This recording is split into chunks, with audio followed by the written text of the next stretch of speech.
most of the news is still about what we call police brutality. I'm trying to get people to stop using the term. I say that, a police officer is not brutal. A police person is a person that helps to produce justice. A police person, male or female, tries to do the correct thing. Anytime you're not trying to do the correct thing, anytime you don't have the correct intentions, which is to help to produce justice, which is balance between people, which is to guarantee that no person is mistreated, and to guarantee that the person that needs help the most gets the most constructive help. That's what the job calls for. Then that person is not a quote-unquote police officer. The person is a law enforcement officer, but law can be used to produce justice or not produce justice.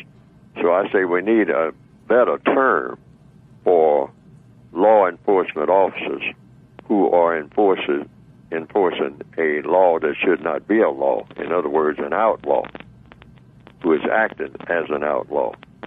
And so a term that I have in my counter-racist word guide is the term race soldier. If the person is a racist, I say that's an armed person who is acting under the guise of a police officer that is doing non-justice, promoting non-justice, mistreating people, not helping the person that needs the most constructive help, and does not intend to do so.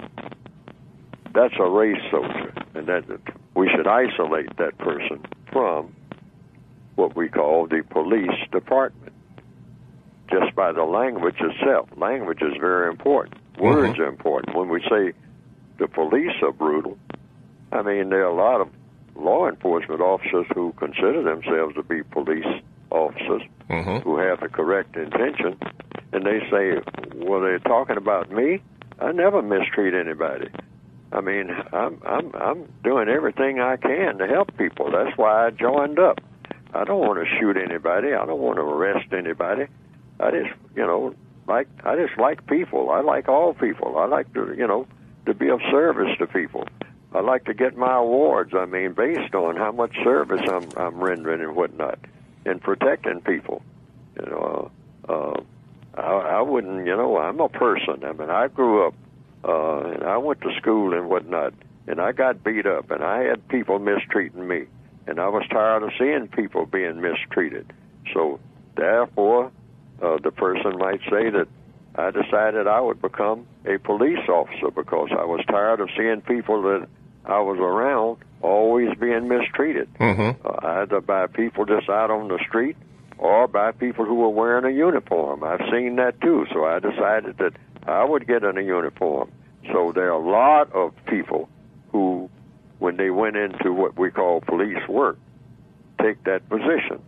So you don't want to lump them in with, some people say, a few bad apples, but it might not be a few. It might be a whole bunch of them. But yes. The thing about it, you want to put a different label on them altogether. Yes, if sir. the person is a racist is a racist. A racist is a white supremacist. A white supremacist has no duty.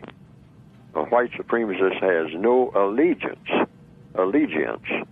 to anything other than the system of white supremacy. A white supremacist doesn't believe in being a member of a nation. The white supremacists are a nation, collectively, the most powerful nation on earth. And so just because a white supremacist puts on whether it's a janitor's uniform or firefighter's uniform or law enforcement officer's uniform or no uniform at all, just walking down the street, or maybe a business suit, a white supremacist is a white supremacist is a white supremacist is a white supremacist. They're not Americans. They're not Swiss. They're not African. They're not Jews or Christians or Hindus. A white supremacist believes in one thing, one thing only: white supremacy.